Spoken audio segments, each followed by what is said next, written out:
Grab yourself a coffee and pull up a seat because today I'm teaching you how to play Marvel Zombies from CMON. I'm Mark Maya and this is Board Game Coffee.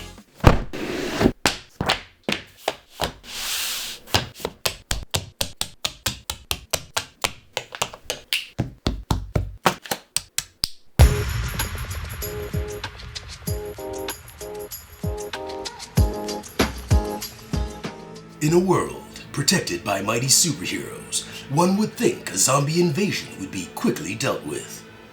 But when the first members of the Avengers joined the ranks of the undead, it immediately became clear how much trouble the world was in. Unable to keep their hunger at bay, the only thing left to do was eat. This is no world of Marvel heroes. This is a world of Marvel zombies.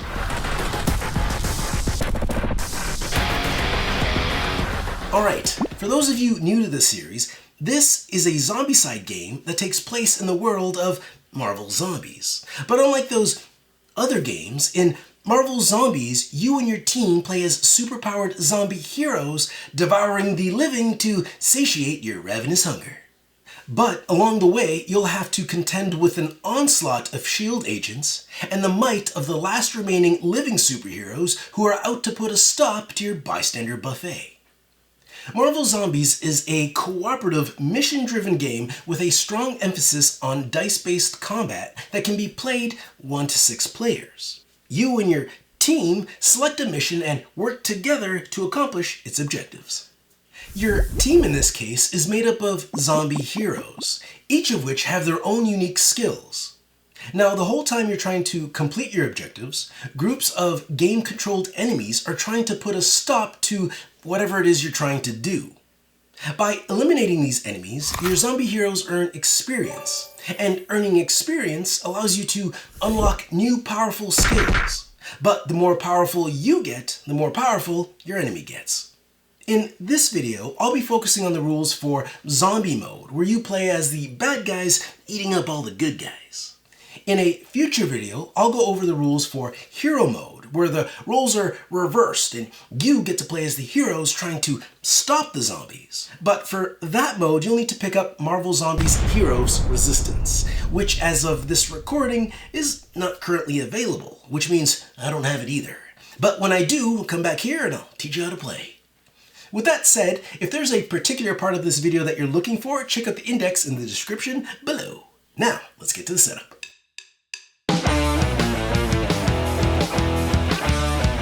Before we get started, you'll notice that in the box you'll have these 6 large superhero ID cards with this blue background, 12 of these blue bystander cards, and 6 of these green zombie hero cards.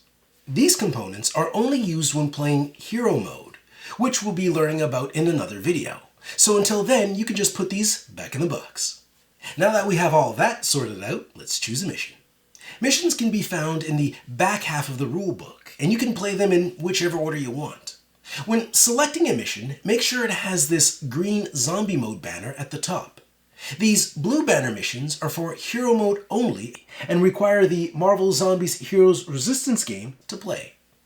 For this video, we'll be setting up Mission 2 entitled Avengers Tower. Each mission will have a short story that explains why you're doing what you're doing, a list of objectives that you'll need to complete as a team in order to win, special rules specific to that mission, and in most cases, a special setup section. To create the map for this mission, lay out the large tiles as listed here using these reference numbers to help guide you. Then rotate them until the image they create matches the sample image provided. Perfect. I like to set up the map tiles first to give me an idea of how much table space I'm working with. Now, before we finish setting up the map, let's take some time to prepare all the decks we'll need throughout the game. Separate the following card types by their unique backs. This will make up your Spawn deck, Superhero deck, Zombie Trait deck, and Bystander deck. For the Bystander deck, pull out the 2 secret mission cards and set them aside. You'll only need these if the mission you're playing specifically asks you to include them. Now, shuffle all the decks individually and set them face down near the map. Alright, now that we have all our decks in order, let's finish setting up that map. This area here will list the additional components needed to set up the mission. When you see a component with this 5 to 6 icon next to it, it means that this particular piece will only be added to the map if you are playing with 5 or 6 zombie heroes. Now, we don't see that in the mission that we're currently setting up, which means we'll just use everything on the list. Once you've gathered all the indicated tokens, place them on the map as shown here. When placing spawn points, make sure to note the different types, like this token with the number 1 on it, and the color of these other tokens. It's important that they go in the proper locations, matching those in the sample layout. This Avengers Sign doesn't always appear in all missions, but when it does, place it in the designated area with its non-damaged side face up, and this Avengers Sign reference card nearby. When you see a number of bystander cards listed, 6 in this example, select them randomly from the bystander deck and place them face down in the rooms indicated with this bystander icon. But if you notice here in the special rules section for mission 2, it instructs us to place a secret mission card amongst the 4 bystander cards that are not on tiles 5V or 6V. That's these 2 tiles here.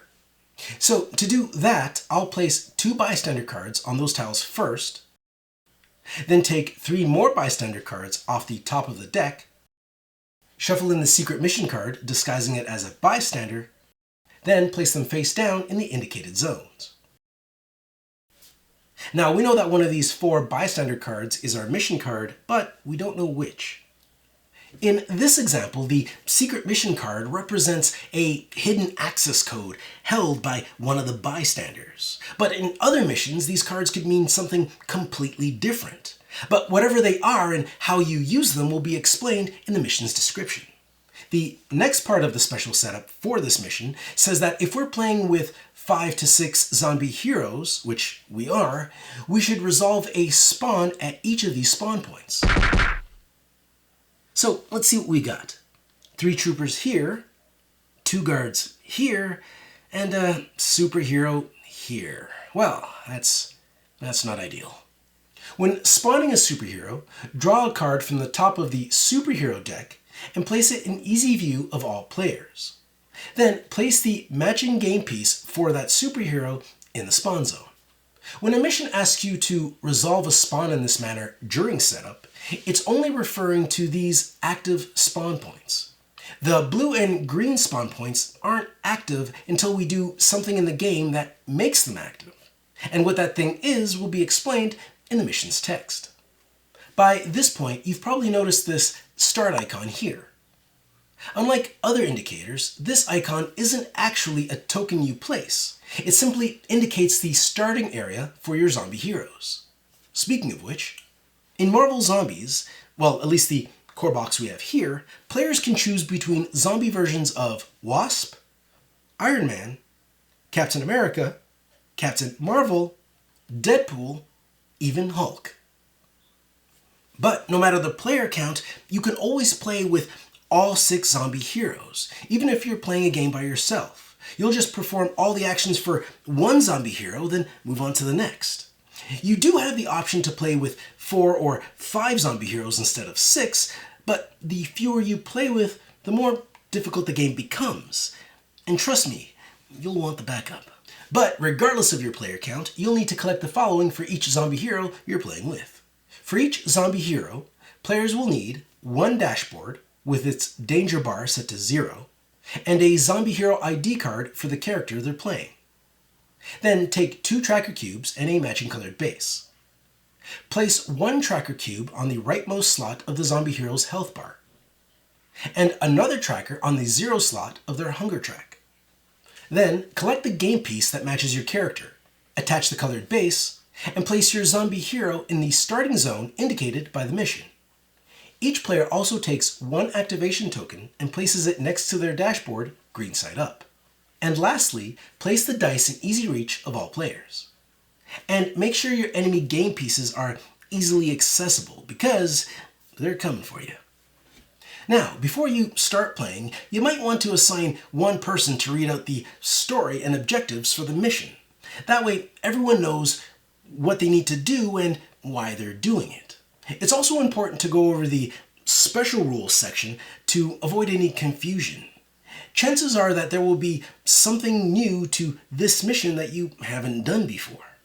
Alright, now that we're all set up and ready to go, let's learn how to play.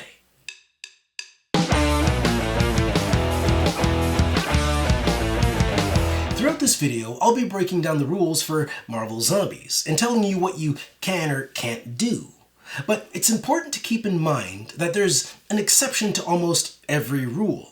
So if you come across any text in-game that contradicts anything I've said in this video, do what the text says. The goal of Marvel Zombies is to complete your mission objectives, and what those objectives are will be listed in the mission's description. And as soon as you complete those objectives, you win. But if even one zombie hero is eliminated, or a mission-specific losing condition is met, all players lose together. Before we get into the specifics of a player's turn, or how the enemy phase works, there are a few basic concepts that I'd like to go over first. For you more experienced Zombicide players, some of this may seem familiar, but there's still a lot of new stuff here that you haven't seen in previous Zombicide games, so you might want to hang around. With that said, let's start with some useful definitions. The term enemy is referring to all the shield agents and superheroes, but does not include bystanders. A superhero is a living superhero spawned and controlled by the game to fight the players. Zombie heroes, on the other hand, are controlled by the players. The entire map is broken into zones, and there's no limit to how many game pieces can be standing in a single zone. And what defines a zone? Well, that depends. Inside a building, a single room makes up a zone. On the street, a zone is defined by these white lines, the walls of buildings, and the edge of the board. So, for example, these white lines here, the edge of the board, and the walls of these buildings make up one zone. And these lines here, even though they cross 4 different tiles, also make up one zone. Now that you understand what defines a zone, let's learn more about line of sight. Line of sight is used to determine what a character, either zombie hero, enemy, or bystander, can see from where they're standing. When checking to see if something has line of sight to something else, trace a straight line that runs parallel to the edge of the board. Line of sight is never traced diagonally. Out on the street, line of sight can pass through as many zones as needed before reaching the edge of the board, wall, or closed door.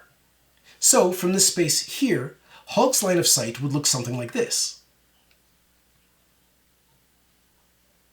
Although it works a little different inside a building. In building zones, line of sight can be traced to any room that shares an opening with it, no matter where in the room your character is standing. So, in this example, Deadpool can see into these rooms that share an opening with the zone he's in. However, line of sight inside a building is limited to only one zone.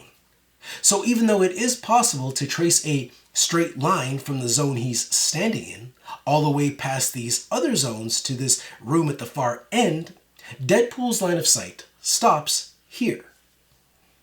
If you're drawing a line of sight from the street into a building, the same rules apply, and you can only see one zone into the building. But if you're in a building zone adjacent to a street with an open door, you'll be able to see all the way down the street because there is no limit to how many street zones your line of sight can pass through. And in a case like this, the shield trooper can see across the street and one zone into the building. But keep in mind, when drawing line of sight through doorways, the door must be open, because closed doors and walls block line of sight. Although enemies, bystanders, and zombie heroes do not block line of sight, no matter how many of them are standing in your way. let's take a look at the different enemy types that you'll come across while playing. And remember, we're playing the bad guys, so the good guys are the enemy. There are 4 different types of enemies in the game: troopers, guards, specialists, and superheroes. Each of these enemies has 3 primary attributes that you're going to want to remember. The action value is how many actions this enemy can perform when they activate. Troopers and guards can each perform 1 action per activation, while specialists and superheroes can each perform 2. Toughness represents how many hits have to be assigned to that enemy in order to eliminate it. Troopers and specialists only require 1 hit each to be eliminated, and guards require 2. Superhero toughness varies from one superhero to the next and is indicated here on their reference card. The experience points, or XP, rewarded for eliminating a trooper, guard, or specialist is 1. The experience gained from a superhero is based on their toughness. Eliminating a superhero with 4 toughness earns you 4 XP. If you're worried about committing all that to memory, don't be. There's an easy reference guide on the back of the rulebook with all the enemy information you need. Alright, this is your danger bar. All the experience your zombie hero earns will be tracked here. Each time you eliminate an enemy, your zombie hero gains 1 experience point. But when they eliminate an enemy superhero, they gain 1 experience point for each toughness that hero had. Some missions may even award additional points for doing things like finding objectives or devouring bystanders. You'll notice that the danger bar is broken up into 4 danger levels: blue, yellow, orange, and red. When you earn enough experience points to move this marker into another color, it unlocks new skills for your zombie hero. So while your zombie hero is here in this blue zone, they only have access to the blue skill described on their ID card. Once they enter yellow, they'll unlock this yellow skill and now have access to both blue and yellow skills listed on their ID card. Same goes for unlocking the orange and red skills. When a zombie hero reaches the yellow zone of their danger bar, they'll unlock a 4th action as described here on their ID card. So from that point on, that zombie hero will be able to perform 4 actions on their turn instead of 3. Now, gaining experience is great. I mean, who doesn't like becoming more powerful? But it does make things a little more dangerous when it comes to spawning. Whenever you're required to spawn enemies in a zone, reveal the top card of the spawn deck and place the enemy of the indicated type. How many of them you place is based on the highest danger level among all zombie heroes. So if the danger level is yellow, we would place this many guards in that zone. Once you've resolved a spawn card, place it in the discard pile next to the spawn deck. Let's run through an example. Let's say the danger bars for Wasp, Hulk, and Captain America are still in this blue zone, while Captain Marvel and Iron Man are in yellow. But Deadpool over here is in the orange zone, just barely, but he's there. This means when spawning enemies, we follow the information in the orange section of the spawn card, because orange is the highest danger level among all the zombie heroes. So it's important that the zombie heroes try to stay at the same level as much as possible. If not, you'll quickly find yourself ill-prepared for the growing forces of do-gooders. Aside from simply spawning enemies, there are a few other spawn cards I'd like to go over. And for the sake of these examples, let's say the highest danger level is set to yellow. When you draw one of these rush cards, spawn the appropriate number of enemies according to the highest danger level and activate them right away. We'll get into what enemies do when they activate later in the video. But speaking of activation, drawing an extra activation card doesn't spawn enemies. It just activates the enemies of the indicated type. Although, if none of those enemies are currently present on the board, then nothing happens.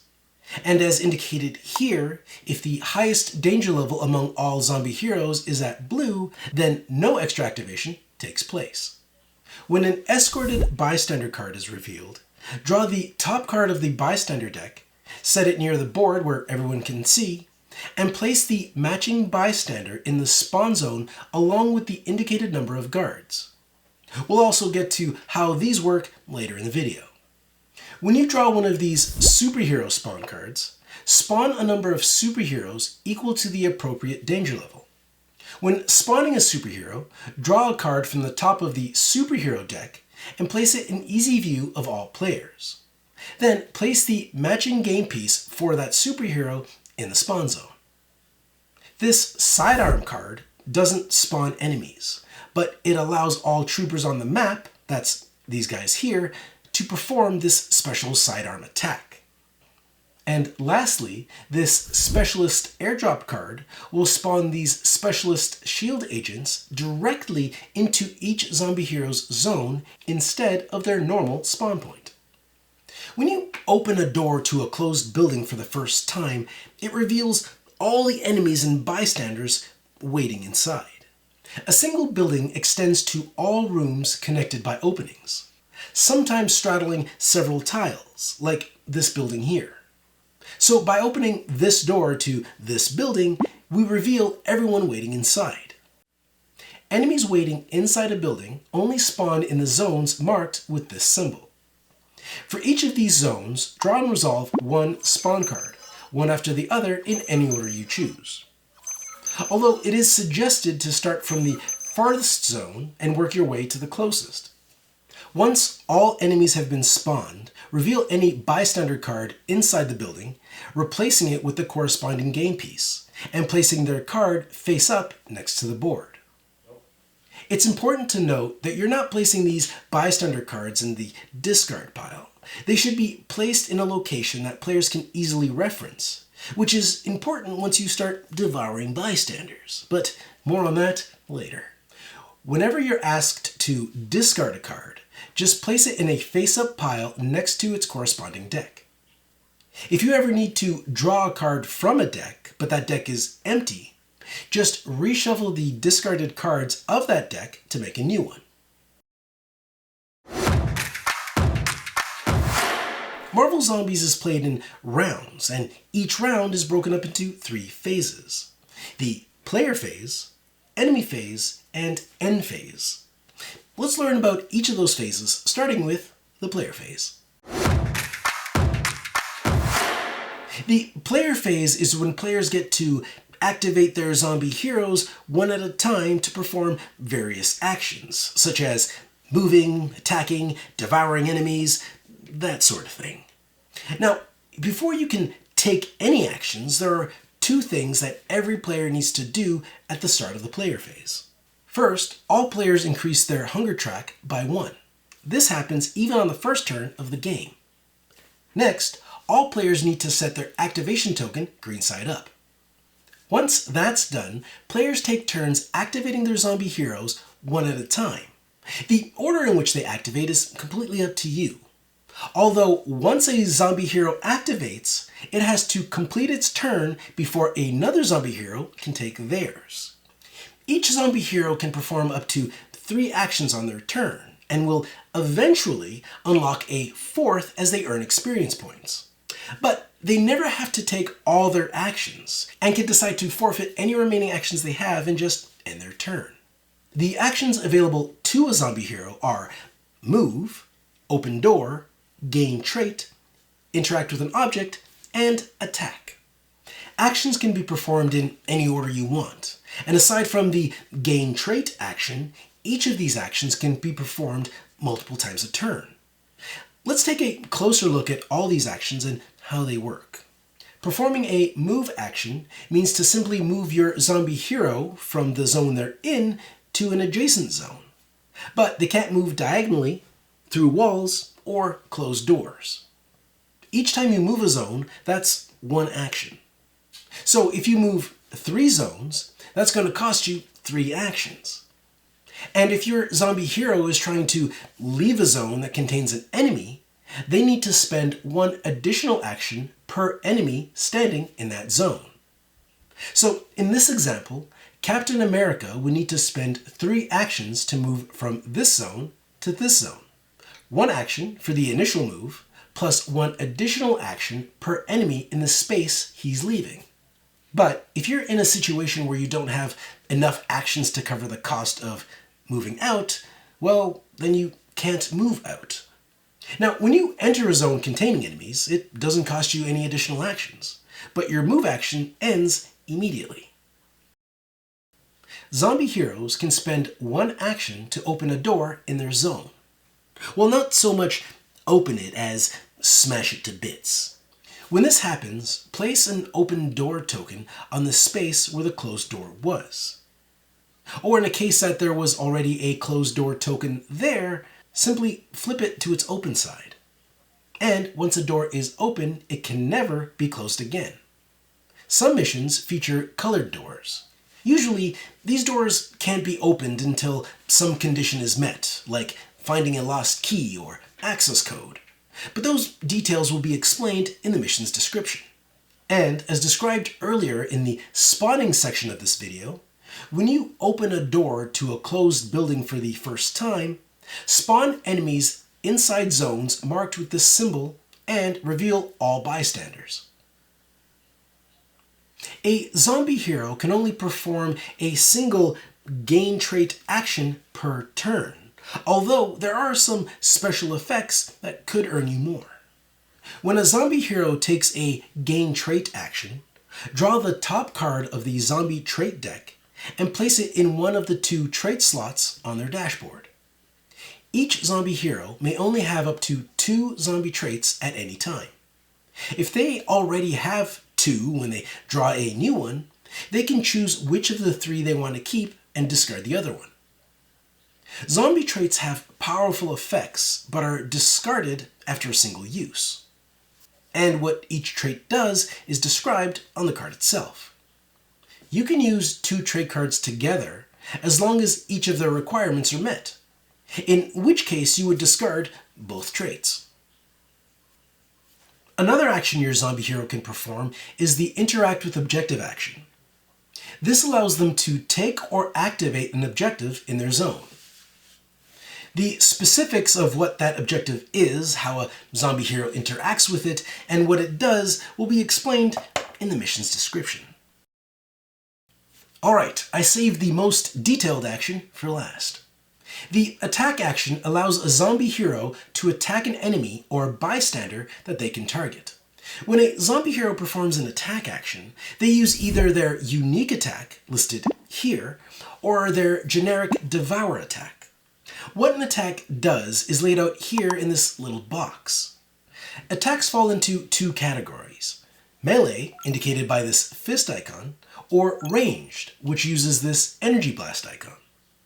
Melee attacks can only be used against enemies in the same zone as the attacker, while ranged attacks, like Iron Man's missile wave, can target enemies from a distance, as long as the zone those enemies are in is within line of sight and range of the attacker. The range of an attack is listed here, and indicates how many zones away the attack can reach. The first number represents the minimum range of the attack, 0 being the space the attacker is standing in. And the second number represents the maximum range of the attack. So with a range of 0 to 1, Iron Man's missile wave skill can target any one of these highlighted zones. And note, a zombie hero can perform a ranged attack on another zone even if there are enemies standing in the zone they are attacking from.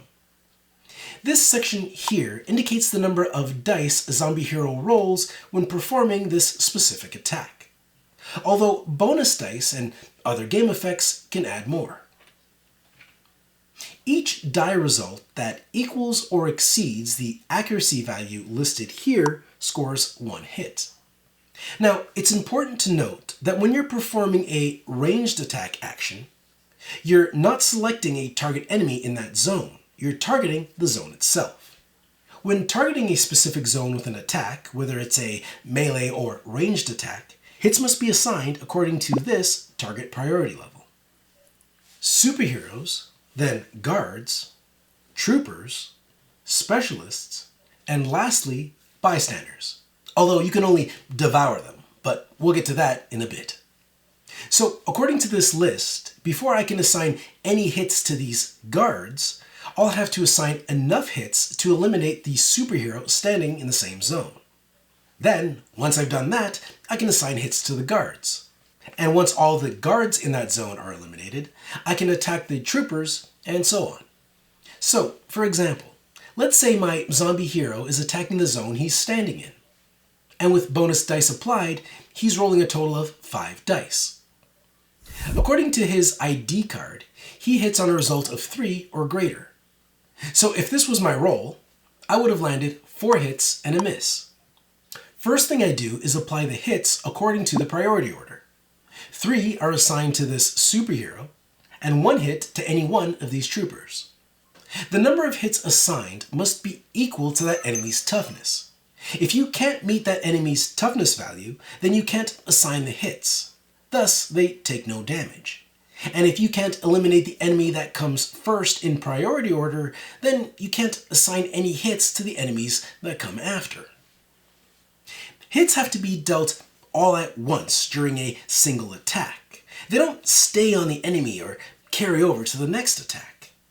As noted earlier, bystanders are last on the priority list, which means before you can attack them, there can't be any other enemies standing in that zone. And if that wasn't hard enough, you can't use your zombie hero's unique attack to eliminate a bystander.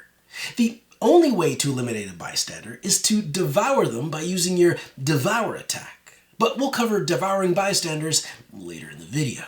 Oh, and one last and very important thing I'd like to address. In Marvel Zombies, unlike previous Zombicide games, there is no friendly fire. Zombie heroes do not deal damage to each other. If you're in a zone with another zombie hero and your attack misses, your zombie friends do not suffer the consequences. So, don't be afraid to take risks. Okay, so now that you know how combat works, here's a quick recap of the actions available to you each turn. Move, open a door, gain a trait, interact with an objective, and attack. You can perform up to 3 actions on your turn in any order you want. And aside from the gain trait action, each of these actions can be performed multiple times a turn. Once a zombie hero has completed all their actions or forfeited any remaining actions, their turn is over. At this point, flip over their activation token to its red side to indicate that this zombie hero has completed their turn for the round. Once that's done, another zombie hero will take their turn, flip over their activation token when they're done, and so on until every zombie hero has had a chance to perform their actions. And remember, zombie heroes can take their turn in any order you want, but they have to complete their turn before the next zombie hero gets to take theirs. Once all players have activated their zombie heroes, the player phase ends and the enemy phase begins. And the enemy phase is broken into 2 steps. First, you'll activate all enemies and bystanders on the board. Then spawn in all new enemies at these spawn points. Let's learn more about how enemies activate, and then we'll move on to how and where enemies spawn. When activated, enemies will spend their actions to either attack our zombie heroes or move toward the closest zombie hero. Bystanders, on the other hand, will either try to escape by reaching these spawn points or hunt down zombie heroes. But more on that in just a little bit. Guards, troopers, and bystanders all have 1 action to spend, while specialists and heroes have 2. And in some special cases, like with Black Panther, sometimes even more. If an enemy starts an activation in the same zone as a zombie hero, they will spend their action to attack that zombie hero. An enemy's attack is always successful. It doesn't require any dice rolls and inflicts 1 wound. The zombie heroes in a zone with an attacking enemy choose which zombie hero takes the hit. If there are multiple enemies in the same zone with zombie heroes, you can spread the damage those enemies deal amongst the zombie heroes however you like, even if this means one zombie hero taking all the hits. When a zombie hero is wounded, reduce their health bar by 1 for each wound inflicted. A zombie hero is eliminated as soon as their health bar reaches 0. If this happens, the game will be lost during the next end phase. It's important to note that enemies fight together, so all enemies who activated in the same zone as a zombie hero all attack at once, even if there are so many wounds being dealt that it would be overkill. For example, this one zombie hero is in a zone with 6 shield troopers and 2 guards. When these enemies activate, they will deal 1 hit each, for a total of 8. This much damage would obliterate this hero, even if they were at full health. Any extra damage the enemies deal is lost, and the action used to perform this attack are spent.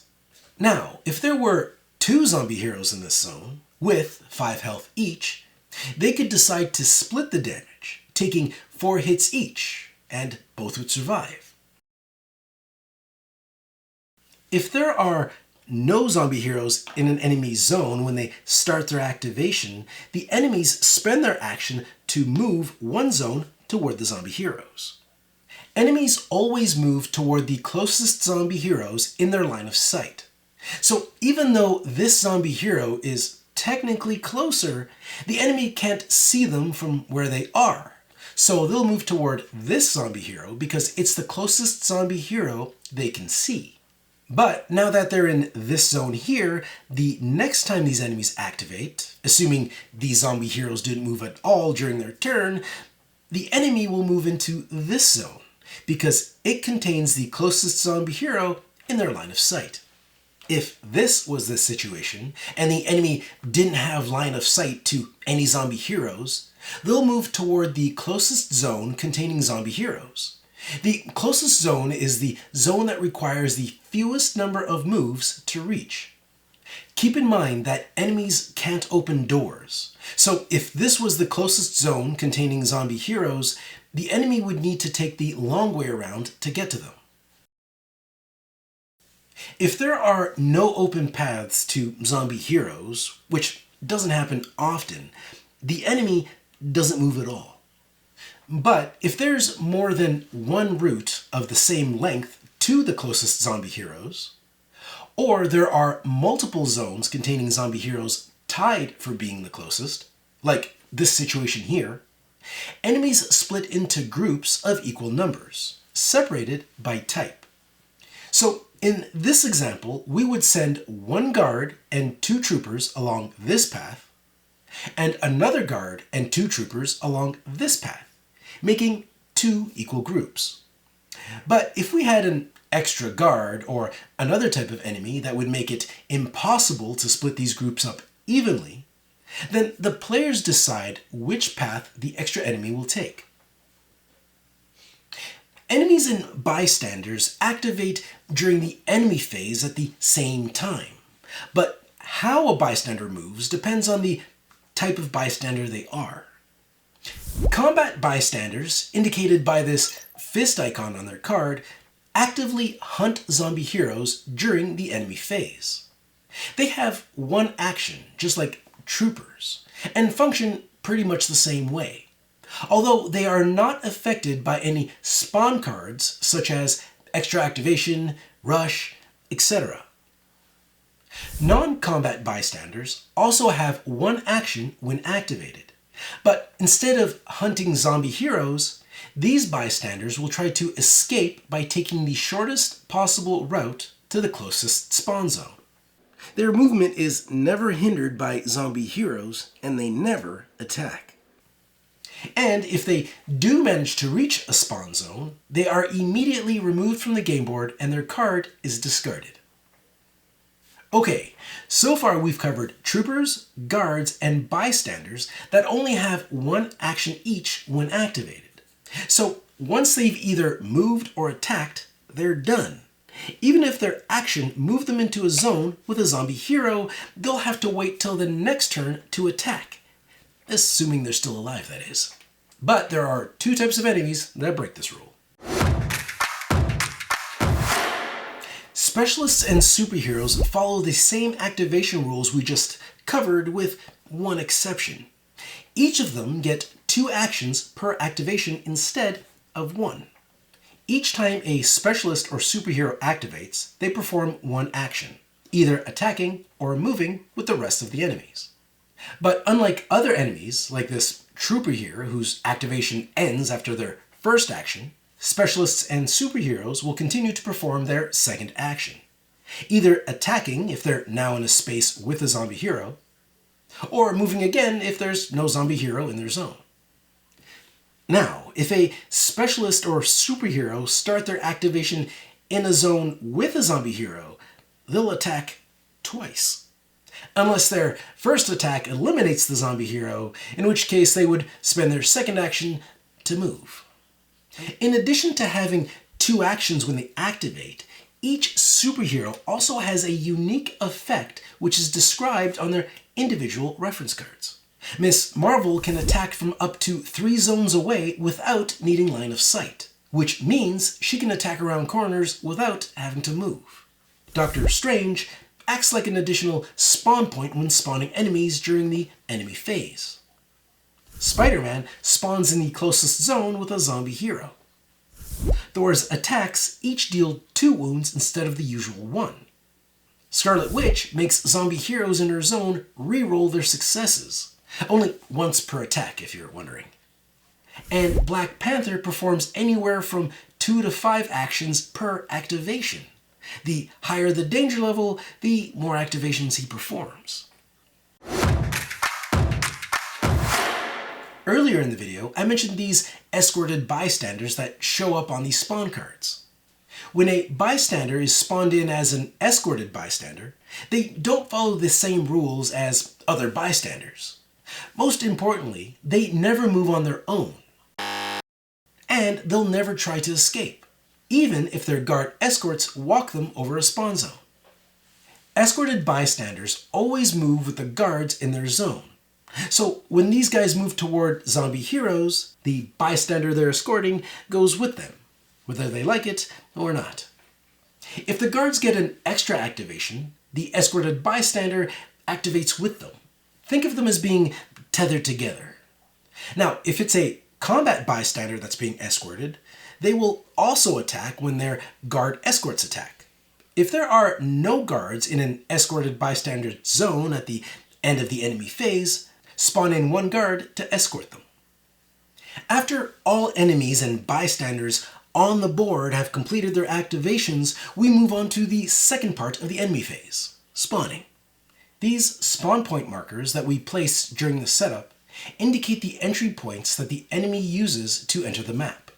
Starting with the first spawn point token and proceeding clockwise, draw 1 spawn card and resolve it following the rules that we covered earlier in the spawning section of this video.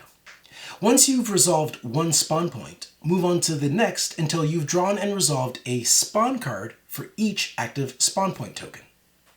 Some missions feature a blue and/or green spawn point token. Unless otherwise stated, these zones don't spawn enemies until a specific event takes place. What that event is will be described in the mission's description. These zones will only begin spawning enemies when these conditions are met. It's possible that during your playthrough, you may run out of game pieces for a particular enemy type. Maybe you'll be asked to place 8 troopers, but you only have 2 left, because the rest are all on the board. In this case, place all remaining enemies of that type that you have left, if any. Then all enemies of the indicated type immediately resolve an extra activation, which is so much worse than just putting more on the board. And it's possible that multiple extra activations may occur in a row. So keep an eye on the enemy population, or you'll find yourself quickly overrun. The end phase is the last phase of the round before starting the next. Missions and some skills may list certain effects that happen during this end phase. Most importantly, if any zombie hero has been eliminated, the players immediately lose the game when the end phase is reached. Otherwise, once you've resolved all end phase effects, if any, the end phase is completed and a new round begins. The hunger is our zombie hero's insatiable need to devour living flesh. It's what drives them. Now, while admittedly it has a few drawbacks, it also offers some powerful advantages. How hungry a zombie hero is tracked here on their individual hunger track. And this track is increased by 1 at the start of each player phase. When performing attacks, including Devour, a zombie hero must roll additional dice equal to their hunger value. This isn't optional. After a zombie hero's attack has been resolved, including any rerolls that might have taken place, increase their hunger track by 1 for each hunger icon that was rolled, to a max of 4. Unless you are performing a Devour attack. In that case, if your Devour attack was successful, you would instead reduce the hunger track to 0, ignoring any hunger icons rolled during that attack. Several skills and effects require you to increase hunger to gain a benefit. Unless otherwise stated, such increases are always by 1. If a zombie hero's hunger track is already at its maximum, they cannot use these effects. Although, when a zombie hero's hunger track reaches its maximum, they become ravenous. And once a zombie hero is ravenous, any effects that would increase their hunger is simply ignored. But what does it mean to be ravenous? If a zombie hero goes too long without devouring flesh, they run the risk of becoming ravenous and reverting to an almost mindless state. A zombie hero is ravenous when their hunger level is at 4. While ravenous, the only actions a zombie hero can perform are move and the Devour attack. That's it. They can't perform their unique attack, interact with objectives, open doors, gain traits, etc. But wait, it gets worse. At the end of their turn, if a zombie hero is ravenous, they suffer 1 automatic wound. So you have till the end of your turn to try and satiate that hunger. As soon as the zombie hero's hunger is decreased below 4, they are no longer ravenous. And the best way to do that is to devour some flesh. Devour is a special melee attack that all zombie heroes have access to. When selected, it functions just like any other melee attack, with the following exceptions. Once the Devour attack is completed, if it eliminates the target, that zombie hero reduces their hunger track to 0. Each Devour attack can only ever eliminate a single target at a time. This means that any hits rolled in excess of the first target's toughness are lost, so this extra hit can't be used on this remaining trooper. Unlike regular attacks, Devour attacks can target bystanders, but you must still follow the target priority. Which means before you can devour J. Jonah Jameson, you'll need to get through these guys first. Devouring a bystander is a very special treat for your zombie heroes.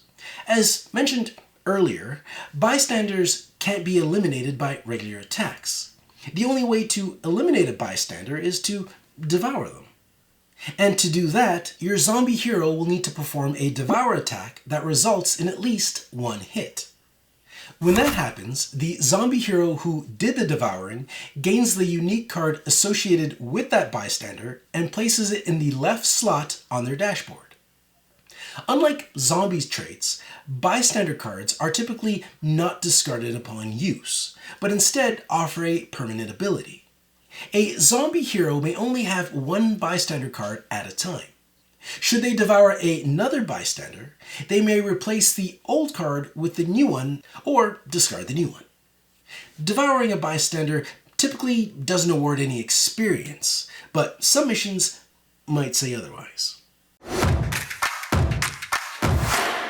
Before we wrap up this video, I wanted to touch on this Avengers Sign. It doesn't appear in every mission, and what it does is listed here on this reference card. But let's go over an example of how this works. If a zombie hero is standing in the same zone as the sign, they can use it to perform a ranged attack. Now, if I look at this Avengers Sign reference card, I see that I can use this sign to attack enemies up to 2 zones away. That's pretty good. The card also explains that the number of dice I roll is equal to the number of enemies in the zone I'm targeting.